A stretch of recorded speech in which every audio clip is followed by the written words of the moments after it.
Times میں خوش آمدید۔ ایران کے حملوں کو اسرائیل برداشت نہیں کر سکا۔ اس جنگ سے اب اسرائیل راہ فرار اختیار کرنے کی کوشش کر رہا ہے۔ اسرائیل اب ایران سے یہ اپیل کر رہا ہے کہ وہ جنگ کو بند کر دے، وہ اسرائیل پر حملہ نہ کرے، اس جنگ کو یہیں پر روک دیا جائے۔ لیکن ایران نے بھی صاف کر دیا ہے کہ اب یہ جنگ یہاں پر رکنے والی نہیں ہے۔ اسرائیل ایران پر حملہ کر کے ایرانیوں کو مار کر کے نہیں بھاگ سکتا ہے، اور ایران نے 13 جون کے اسرائیل کے حملے کے بعد ہی صاف لفظوں میں کہہ دیا تھا اس جنگ کا آغاز اسرائیل نے کیا ہے، لیکن اس جنگ کا اختتام اب ایران کرے گا۔ اور یہ جنگ جتنی لمبی ہوتی جا رہی ہے، اسرائیل کا نقصان اتنا ہی بڑھتا جا رہا ہے۔ اور یہ بات میں اپنی طرف سے نہیں کہہ رہا ہوں، بلکہ اب میرے پیچھے اسکرین پر یہ 2 اخبار کا اسکرین شاٹ دیکھ سکتے ہیں، اور یہ جو دونوں اسکرین شاٹ ہے اسرائیل کے ہی اخبار ٹائمز آف اسرائیل کا ہے۔ اور ان دونوں اسکرین شاٹ میں واضح طور پر یہ بات موجود ہے کہ اسرائیل یہ چاہتا ہے کہ جنگ لمبی نہ ہو، جلد ہی اس جنگ کے اختتام کا اعلان کر دیا جائے۔ اور ایکسپرٹ نے بار بار یہ کہا تھا، الجزیرہ کا تجزیہ سامنے آیا تھا، CNN کا تجزیہ سامنے آیا تھا، جس میں یہی کہا گیا تھا کہ ایران اسرائیل کے مقابلے میں 70 گنا زیادہ بڑا ہے۔ اگر اسرائیل کا ایران پر کہیں پر کوئی اٹیک ہوتا ہے، اگر ایران میں کہیں آ کر اسرائیل بم گراتا ہے، تو اتنا ہی ایریا متاثر ہوتا ہے جہاں پر بم گرایا جاتا ہے۔ رہنے کے لیے بہت بڑا ایران کا رقبہ موجود ہے، لیکن ایران کا جب کوئی بیلسٹک میزائل اسرائیل میں گرتا ہے تو پورا اسرائیل اس سے متاثر ہوتا ہے۔ 15,000 اسرائیلی دیش چھوڑ کر قبرص، سائپرس اور دوسرے جگہوں پر جا چکے ہیں۔ ایئر اسپیس بند ہے، فلائٹس بند ہے، تو اسرائیلی شپس سے جا رہے ہیں، ناؤ سے جا رہے ہیں، اپنی زندگی کو خطرے میں ڈال رہے ہیں، لیکن وہ اسرائیل میں رہنا نہیں چاہ رہے ہیں۔ 10,000 کی جو آبادی ہے اسرائیل کی، وہ بے گھر ہو چکی ہے۔ تقریباً 500 ایسی عمارتیں ہیں اسرائیل میں جو رہنے کے لائق نہیں بچی ہے، اس کو ڈیمولش کرنا ہوگا، دوبارہ سے اس کی تعمیر کرنی ہوگی۔ غزہ پٹی اور تل ابیب میں یا حیفا میں اب فرق کرنا مشکل ہو گیا ہے، اور پچھلے 12 دنوں کی جنگ میں ایران کے بیلسٹک میزائل نے تل ابیب کو تباہ و برباد کیا ہے، حیفا کو تباہ و برباد کیا ہے، بیر شبی کو تباہ و برباد کیا ہے، تمار کو تباہ و برباد کیا ہے، اسقلان اور اشدود جیسے شہروں کو بھی تباہ و برباد کر دیا ہے۔ اور جو اہم ادارے ہیں ان کو ایران کے بیلسٹک میزائل نے تباہ کیا ہے، جیسے وائز مین انسٹیٹیوٹ کی عمارت ہے، منسٹری آف ڈیفنس کی عمارت ہے، یا IDF کا ہیڈ کوارٹر ہے، یا ایکسچینج جو ٹریڈ ایکسچینج کی عمارت تھی اس کو نشانہ بنایا، مائکروسافٹ کی آفس کو نشانہ بنایا۔ اسی طرح حیفا میں جو گیس کا پلانٹ تھا، یا جو آئل ریفائنری پلانٹ تھا، یا اسی طرح اشدود میں جو بجلی کا پاور پلانٹ تھا، ان سب کو ایران کے بیلسٹک میزائلوں نے نشانہ بنایا، ہائپر سونک میزائلوں نے نشانہ بنایا۔ اور اس کی وجہ سے اسرائیل کا جو نقصان ہوا ہے وہ ناقابل بیان ہے، لوگوں کو یقین نہیں ہو رہا ہے، لیکن اسرائیل کی مشکلیں بڑھ گئی۔ اور اسی وجہ سے اب اسرائیل نے ڈائریکٹ ایران کو میسج بھیجنا شروع کر دیا ہے کہ پلیز براہ کرم اس جنگ کو ختم کر دو، ہم آگے جنگ جاری نہیں رکھنا چاہتے ہیں۔ اسرائیل کے چینل 12 سے کے حوالے سے یہ خبر بھی سامنے آئی ہے کہ اسرائیل کا کہنا ہے کہ اس نے ایران میں اپنے مقصد کو اچیو کر لیا ہے۔ اسرائیل کا مقصد تھا ایران کے نیوکلیئر سائٹس کو تباہ کرنا، اور امریکہ نے کر کے اس کا ساتھ دے دیا ہے۔ اب آگے اگر جنگ جاری رہے گی تو اسرائیل کا نقصان ہوگا۔ ٹائمز آف اسرائیل کی یہ خبر ہے، اور اس کا ٹائٹل ہی دیکھیے، اسرائیل said to convey message to Iran it is seeking to end war within days۔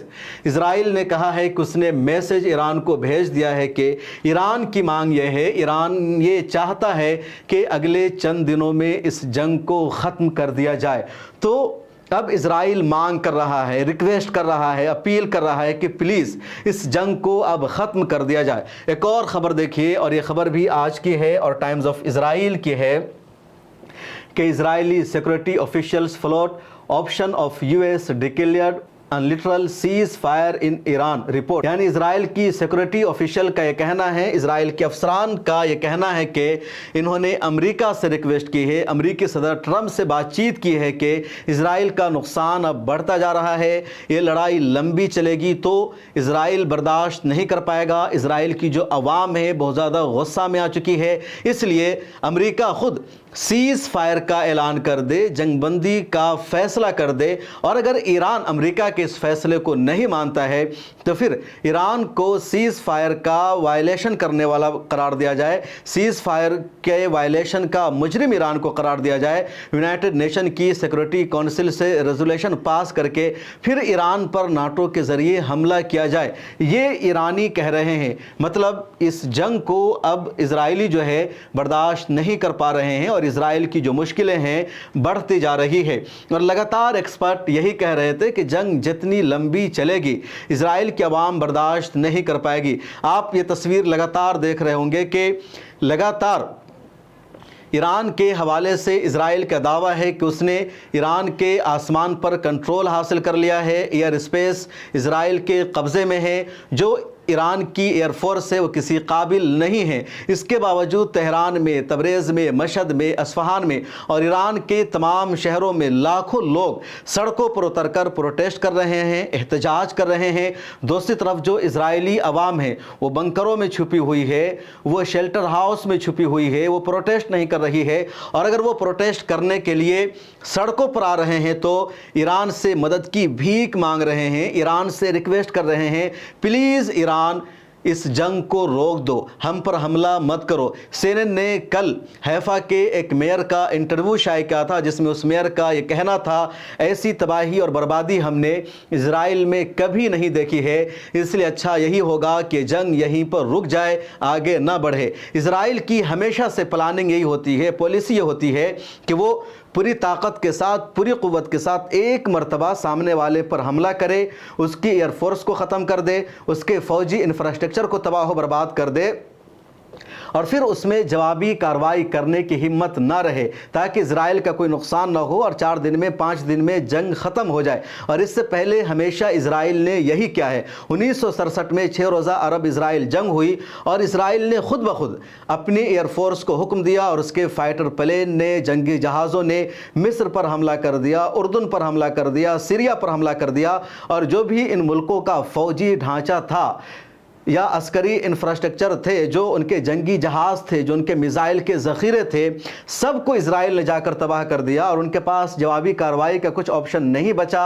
इसी तरह मिस्र के साथ इजराइल कर चुका है और देशों के साथ क्या है। अब यहाँ भी यही चाह रहा था इजराइल के वो 13 जून को उसने ईरान पर हमला किया, मिज़ाइल के ज़ख़ीरों पर हमला किया, पूरे फ़ौजी इंफ्रास्ट्रक्चर को तबाह बर्बाद कर दिया। और इजराइल को ये लगा कि हमने तो ईरान के टॉप कमांडर को शहीद कर दिया है, मिज़ाइल के ज़ख़ीरों को तबाह कर दिया है और अब ईरान जवाबी कार्रवाई नहीं कर पाएगा। लेकिन ईरान ने 12 घंटे में अपने आप को रीग्रुप कर लिया, मुनज़्ज़म कर लिया और जो जवाबी कार्रवाई शुरू की, बैलिस्टिक मिज़ाइल से हमला करना शुरू किया तो पूरे इजराइल में हाहाकार मच गया है। और ईरान अब जिन मिज़ाइलों का इस्तेमाल कर रहा है उसमें खैबर शिकन मिज़ाइल है और ये जो ईरान का मिज़ाइल है ये जंगी जहाज़ से कम नहीं है। इसका जो वेट है ये 1500 kg वारहेड का है। ये क्लस्टर मिज़ाइल की शक्ल भी रखता है, यानी एक साथ ये 25-30 बम लेकर के जाता है, पूरे इलाके पर गिर जाता है और एयर डिफेंस सिस्टम भी इस मिज़ाइल को नहीं रोक पाता है। ईरान के बैलिस्टिक और हाइपरसोनिक मिज़ाइल ने इजराइल के एयर डिफेंस सिस्टम की हवा पहले ही निकाल दी है। एयर डिफेंस सिस्टम इजराइल का जो है काम नहीं कर पा रहा है। ईरान की जदीद टेक्नोलॉजी के सामने अमेरिका और इजराइल की टेक्नोलॉजी फेल हो चुकी है। तो ये जो डर और खौफ इजराइल में, उसकी वजह से अब इजराइल ने जंग बंदी की, सीज़ फायर की बात करनी शुरू कर दी है और लगातार उसका मैसेज आ रहा है। लेकिन ईरान का यही कहना है कि इस जंग का आगाज़ तो इजराइल ने किया है लेकिन इस जंग का इख्तिताम हम करेंगे। ज़िल्लत की वजह से, शर्म के मारे इजराइल अपने यहाँ मरने वालों की तादाद को नहीं बता रहा है, जर्नलिस्ट को वहाँ जाने नहीं दिया जा रहा है जहाँ ईरान के बैलिस्टिक मिज़ाइल से नुकसानात हो रहे हैं। इसके बावजूद ख़बरें आ रही है मुस्तकिल दूसरे ज़राए से कि 100 से ज़्यादा लोगों की इजराइल में हलाकत हो चुकी है, 2000 से ज़ायद ज़ख्मी हो चुके हैं और हज़ारों की तादाद में बेघर हो चुके हैं। और इजराइल की जो प्लानिंग थी, जो पॉलिसी थी ईरान पर हमला करके, वो पूरी प्लानिंग फेल हो गई है। कल ही बेंजामिन नेतन्याहू को कहना पड़ा कि हमें तो पहले ये लग रहा था कि ईरान के मिज़ाइल का ज़ख़ीरा ख़त्म हो गया है, लेकिन अभी भी 28,000 से ज़्यादा मिज़ाइल मौजूद है। दूसरी तरफ ईरान का कहना यह है कि हमारे पास इतना मिज़ाइल मौजूद है कि अगर 6 साल तक कंटिन्यू ईरान इजराइल पर मिसाइल बरसाता रहे तब भी ईरान का जो मिसाइल का ज़ख़ीरा है वो ख़त्म नहीं होगा। और यही ईरान की वो ताकत निकल कर सामने आई है जिसकी वजह से अब इजराइल डर रहा है, पीछे हट रहा है। उधर अमरीकी सदर ट्रंप कह रहे थे कि उन्हें ईरान में रिजीम को चेंज करना है, हुकूमत को बदलना है, इस्लाम पसंदों को इक़्तिदार से हटाना है, लेकिन वाइट हाउस ने कहा कि नहीं, हमारा मकसद ईरान में रिजीम और हुकूमत चेंज करना नहीं है। और अब यही बातें इजराइल की तरफ से भी कही जा रही है कि उसका मकसद रिजीम चेंज करना नहीं है। और यही ईमान की ताकत होती है, यही असल अलामत है कि आप सुपर पावर अल्लाह को समझते हैं। तो जो इजराइल ये समझता था कि वो सिर्फ दूसरों को मार सकता है, उसको कोई नहीं मार सकता, आज वो मदद की भीख मांग रहा है, सीज फायर के लिए बिलबिला रहा है। और ईरान कह रहा है कि तुम हमें उर्दून मत समझो, मिस्र और सीरिया मत समझो कि तुम आओगे और मार कर भाग जाओगे, बल्कि अब तुम्हें मार खानी पड़ेगी। अब देखना यह है कि इजराइल को कब तक मार पड़ती है और कब तक ईरान के हाथों इजराइल की ठुकाई चलती रहती है। इस वीडियो में इतना ही, मुझे दीजिए इजाज़त।